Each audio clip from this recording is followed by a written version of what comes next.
Dan itu cukup bagi kami. Terima kasih untuk kesempatan kami beribadah pada pagi ini. Kami percaya pujian penyembahan kami naik di hadapan hadirat-Mu menjadi dupa yang harum, menyenangkan hati Tuhan. Sekarang kami mau dengar firman. Urapi hamba-Mu, urapi kami semua, supaya kami menangkap firman Tuhan dan mau simpan dalam hati kami menjadi perenungan siang dan malam. Oleh pertolongan Roh Kudus, kami melakukannya dan kami mengalami janji-janji Tuhan digenapi atas kehidupan kami. Terima kasih Bapa di surga. Kami serahkan pemberitaan dalam waktu yang pendek ini. Biarlah Roh Kudus ambil alih sepenuhnya. Di dalam nama Yesus. Haleluya. Semua yang siap katakan amin. Beri kemuliaan sekali lagi. Iya.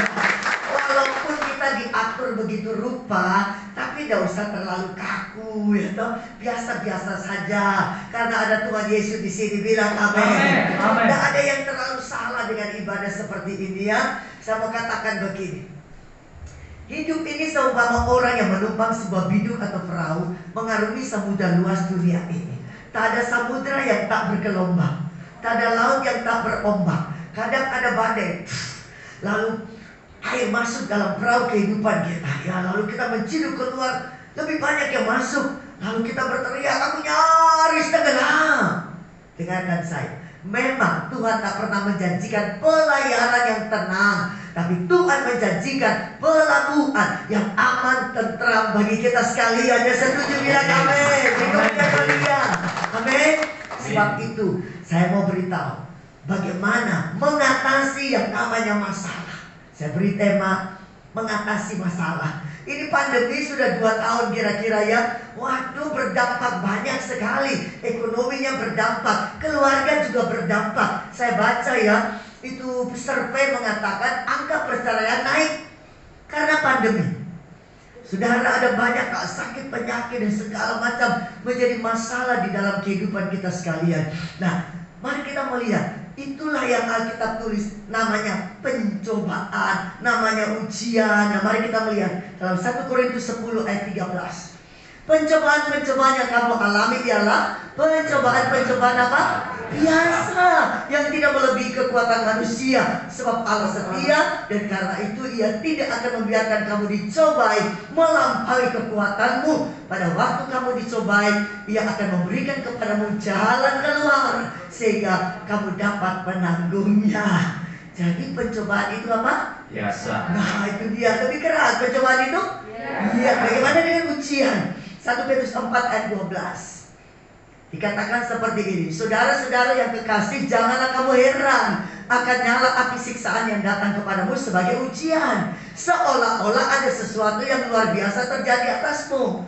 Jadi jangan pikir itu sesuatu yang luar biasa. Biasa juga namanya ujian itu. Bisa bilang amin? Amin. Iya. Jadi mari ucap bersama saya, pencobaan itu biasa. Pencobaan itu biasa. Ujian itu biasa. Ujian itu biasa. Tuhan Yesus luar biasa. Amin, haleluya. Masa pandemi, keadaan berubah, situasi berganti, semua kelihatan buruk. Tuhan Yesus tetap baik bagi kita sekalian. Alkitab bilang, dulu, sekarang, dan sampai selama-lamanya kasih setia Tuhan tak pernah berkesudahan. Rahmat-Nya tak pernah habis, selalu baru setiap pagi, dan kuasa-Nya tidak pernah berubah. Amin. Sebab itu hari ini mesti semangat, saudara. Peraturan-peraturan jangan buat kita lemah, harus tetap semangat di dalam Tuhan. Amin. Nah, ada berbagai manusia. Ada yang menghadapi masalah pencobaan ujian itu masa bodoh lah, mau datang mau pergi terserah. Ada yang menghadapinya ya menyerah, udah nggak apa-apa, kalah ya kalah.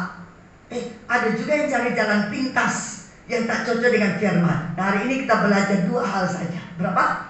Nah, kalau 2 mesti hafal-hafal, supaya kita terapkan dalam hidup ini.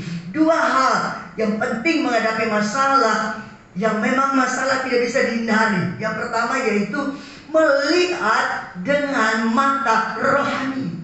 Kita punya indera jasmani, ya toh? Mata melihat, telinga mendengar, hidung mencium, lalu icip-icip, lalu pegang-pegang, raba-raba. Tapi ada indera secara rohani. Nah, kita perlu memakai mata secara rohani. Saudara ingat kisah 12 orang pergi mengintai tanah perjanjian, betul?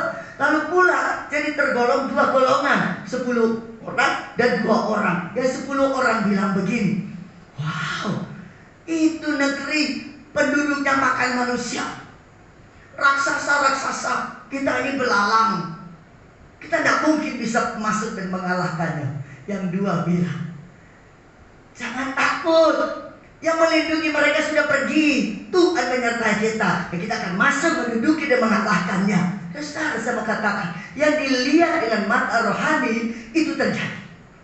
Loh, kok Nabi bilang amin? Lihat dengan mata rohani itu terjadi.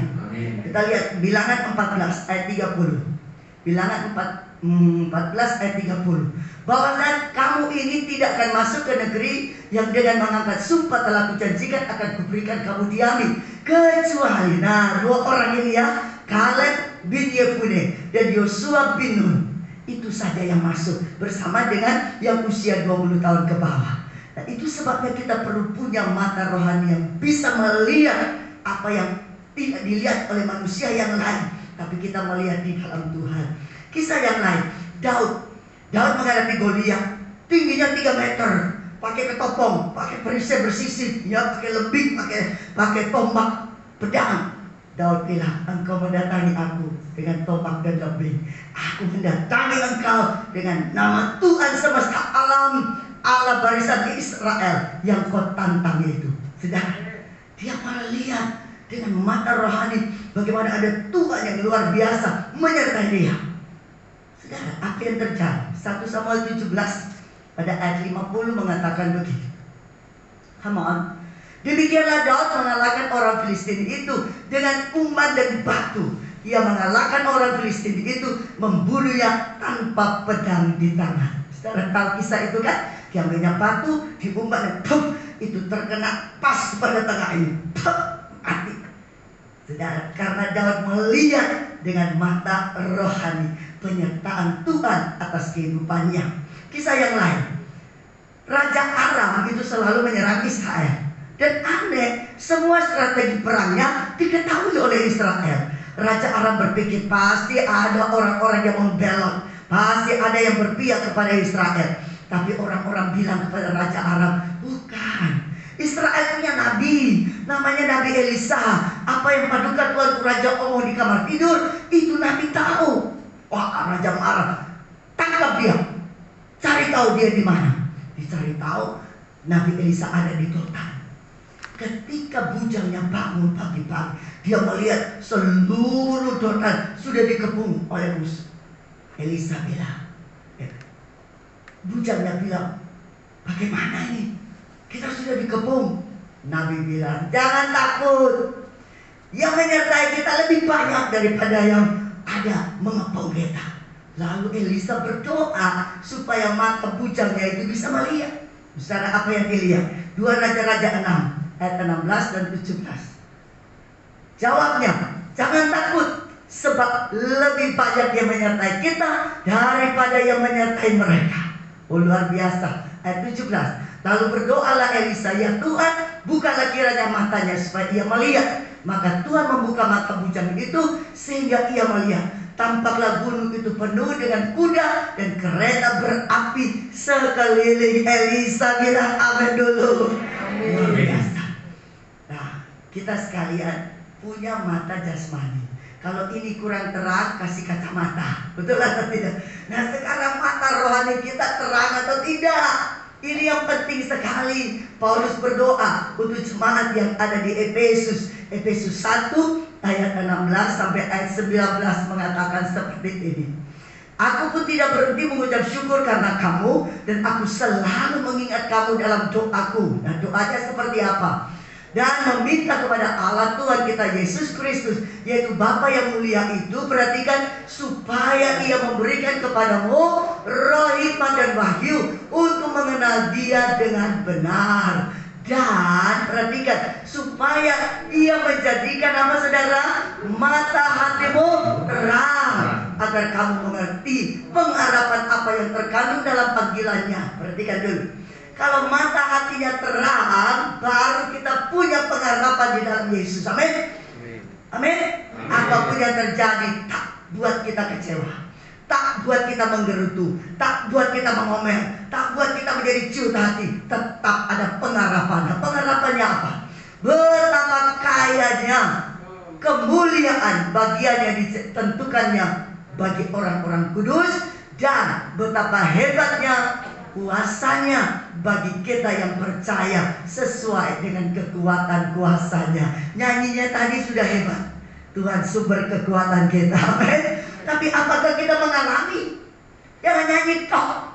Harus mengalami kemuliaan Tuhan, kekayaan, kehebatan kuasanya. Kita alami tiap-tiap hari karena kita punya mata hati yang terang untuk melihat itu terjadi dalam kehidupan kita. Amin. Jadi jangan hanya melihat dengan mata jasmani. Minta Tuhan buka mata rohaniku supaya aku juga bisa melihat secara rohani. Amin. Nah, itu yang pertama. Jadi ada pengharapan. Sekarang yang kedua. Selain kita melihat dengan pandangan mata rohani, yang kedua harus berpusat kepada janji Tuhan. Hidup ini jangan berpusat apa yang kelihatan. Hidup ini jangan berpusat pada situasi. Semua bisa berubah. Betul atau tidak? Semua bisa berubah, tidak ada yang tetap. Semua bisa berubah. Orang bisa berubah, situasi bisa berubah, keadaan bisa berubah, peristiwa-peristiwa bisa berubah. Kita perlu berpegang kepada firman Allah yang tidak bisa berubah dulu, sekarang dan sampai selama-lamanya. Amin. Kekal selamanya. Alkitab bilang, Allah yang berfirman bukan manusia bisa berdosa. Allah yang berfirman bukan anak manusia bisa menyesal. Masakan dia berfirman dan tidak melakukannya, atau berbicara dan tidak menepatinya. Dia Allah yang tidak pernah berdosa kepada kita. Dia genapi segala firman-Nya. Sebab itu berpusat kepada firman. Firman tidak bisa berubah. Firman bisa mengubah segala situasi. Buruk menjadi baik, sakit jadi sembuh. Amin. Lemah jadi kuat, putus asa menjadi punya pengharapan karena berpusat kepada firman Tuhan. Karena ingat Abraham, janjinya Tuhan bilang apa? Kamu akan jadi bapa banyak bangsa. Keturunanmu akan seperti pasir di tepi pantai, seperti bintang di langit. Betul atau tidak? Tapi mandul, Sarah mandul, dari mana melahirkan? Tapi Alkitab bilang dalam Roma 4 ayat 17. Roma 4 ayat 17. Kita suara saya tak cocok kalau berbicara pakai ini sudah. Tapi ini protokol kesehatan bilang harus pakai. Rani bilang ibu kalau tidak pakai kok antigen. Oh timbang kok tusuk hidung gue lebih enak aku pakai.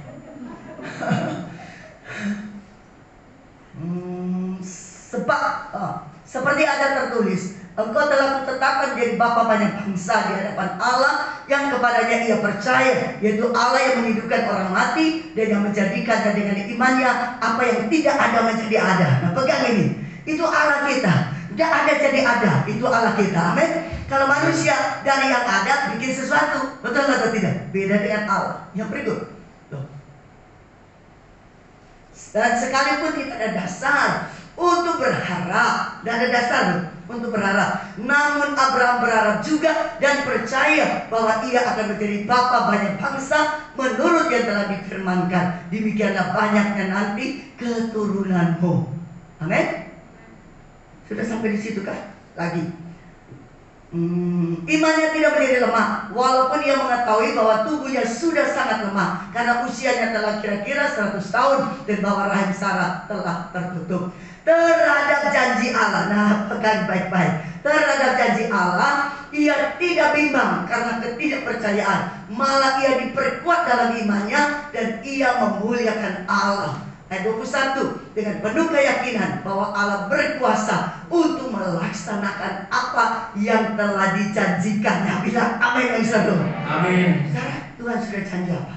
Kesembuhan. Betul? Oleh bilur-bilurnya segala sakit penyakit telah disembuhkan. Amin. Tuhan janji segala kebutuhan. Allah akan memenuhi segala keperluanmu dengan kekayaan kemuliaannya. Amin. Dia janji dalam pencobaan ada jalan keluar. Semua janji-janji Tuhan akan tergenapi dalam hidup kita asal kita berpusat kepada janji Tuhan saja. Amin. Kalau fokus kepada yang ada ini, kita bisa bimbang diombang-ambingkan. Tapi berpusat firman. Saya ingat waktu Yusuf umur 17 tahun, dia sudah dapat janji Tuhan, bukan? Bahwa dia akan jadi pemimpin. Tapi apa yang terjadi? Saudara-saudaranya iri hati. Ya, dimasukkan dalam sumur kering, diambil, dijual jadi budak. Betul? Wah, sesudah jadi budak digoda oleh istri Potifar. Dia tidak mau, dia menolak. Akhirnya masukkan penjara. Betul atau tidak? Tapi jadi budak-budak yang disertai Tuhan, jadi tawanan-tawanan yang disertai Tuhan. Akhirnya karena bisa menafsirkan mimpi raja, dia diangkat menjadi orang kedua di Mesir yang sangat berkuasa. Naik kereta, diberi hormat oleh semuanya. Sudah, Kejadian 41 ayat 41 sampai ayat 43. Selanjutnya Firaun berkata kepada Yusuf, dengan ini aku melantik engkau menjadi kuasa atas seluruh tanah Mesir. berikut. Sesudah itu Firaun menanggalkan cincin meterainya dari jarinya, mengenakannya pada jari Yusuf, dipakaikannya kepada Yusuf pakaian dari kain lenan halus, dan digantungkan kalung emas pada lehernya. Lalu Firaun menyuruh menaikkan Yusuf dalam kereta yang kedua, dan berseluruh orang di hadapan Yusuf hormat. Demikianlah Yusuf dilantik oleh Firaun menjadi kuasa atas seluruh tanah Mesir. Saudara yang dikasih oleh Tuhan, keadaan tak baik, keadaan sangat buruk, situasi sama sekali tidak memberi pengharapan. Tetap berpegang kepada janji Tuhan. Bilang amin. Saya mau saksi mengakhiri khotbah ini. Khotbah disuruh 20 menit sama Rani. Galak Rani itu. Paling pol 25 katanya. Kalau enggak katanya mau diseret dari sini. Saudara, kami kan melayani di bidang pendidikan. Proyek Tuhan lewat pendidikan mulai dari playgroup dan TKA. Awalnya itu 15 tahun yang lalu kira-kira. Lalu naik TKB. Lalu mau naik SD. Sesudah SD, saudara, macet. Gak bisa SMP, menunda 2 tahun mungkin. Lalu baru SMP. Sampai di situ. Ini yang reguler. Sementara naik-naiknya SD, ini orang minta SLB. Jadi sekarang kami ada regular. Playgroup, TKA, TKB, SD, SMP. Yang SLB mulai dari SD sekarang sampai SMA, tamatan SMA ada yang namanya sekolah kejuruan.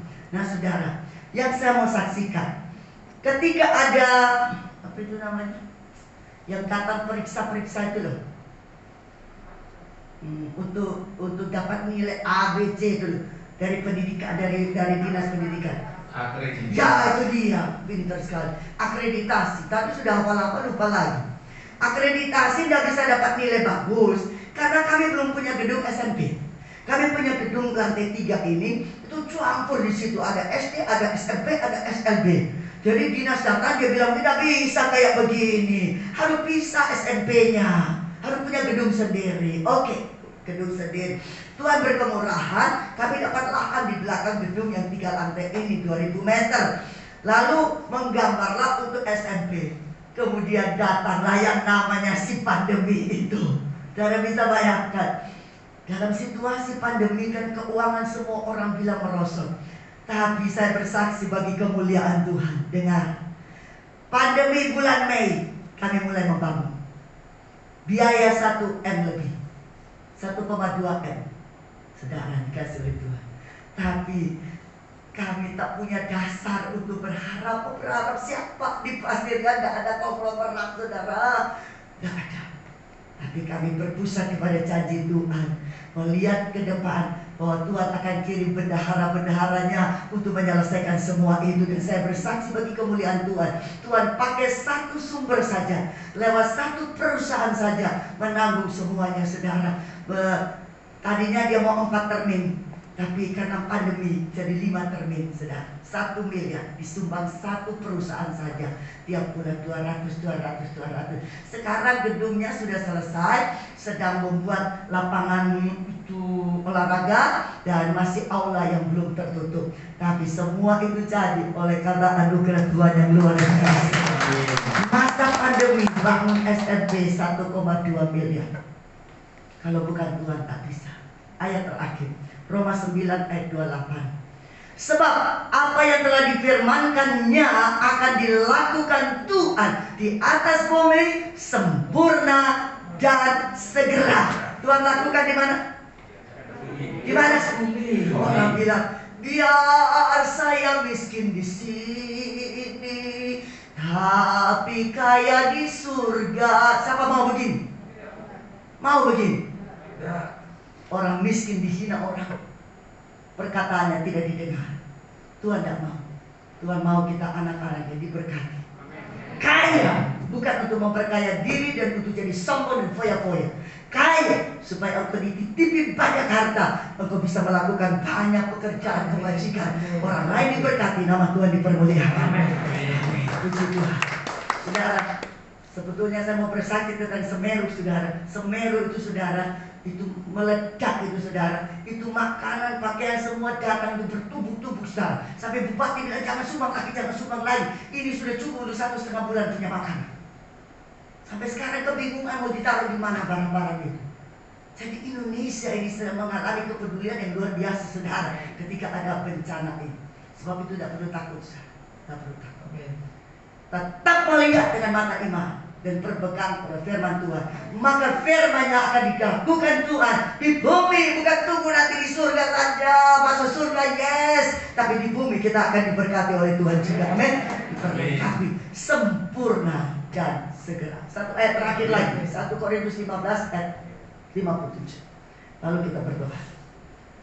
Tetapi syukur kepada Allah yang telah memberikan kepada kita kemenangan oleh Yesus Kristus Tuhan kita. Saya tidak mau tahu situasi saudara mau buruk, mau lebih sangat buruk, mau sangat tidak berpengharapan, mau sedang dalam keadaan tiarap. Saya tidak mau tahu itu. Yang aku tahu bahwa Tuhan yang berfirman, Dia genapi dalam kehidupan kita sekalian. Saat pakai mata rohani yang terang untuk melihatnya dan berpegang teguh pada firman Allah, maka janji Tuhan digenapi atas hidup saudara sempurna dan segera. Situasi boleh buruk, kita melewatinya bersama Tuhan dan kita berkemenangan di dalam Dia. Amin. Mari kita tunduk kepala.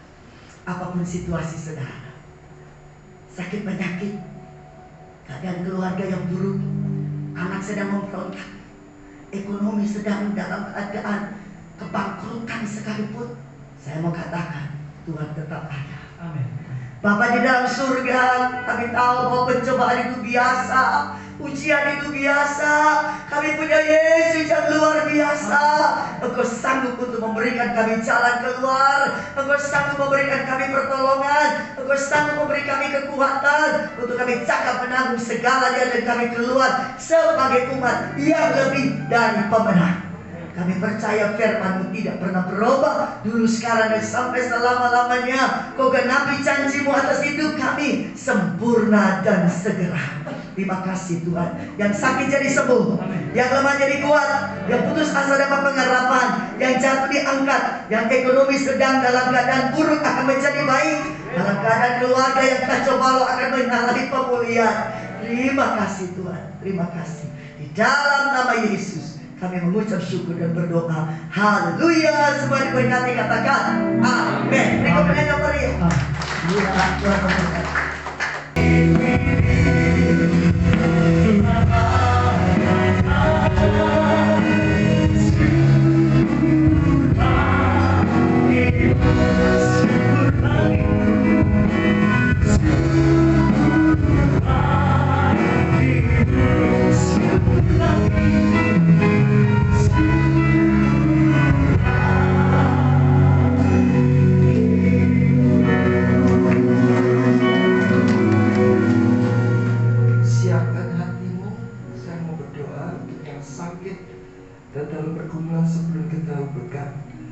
Terima kasih, kami percaya kami selalu berkemenangan karena Tuhan ada bersama dengan kami dan menopang kami serta memberikan pertolongan kepada setiap kami.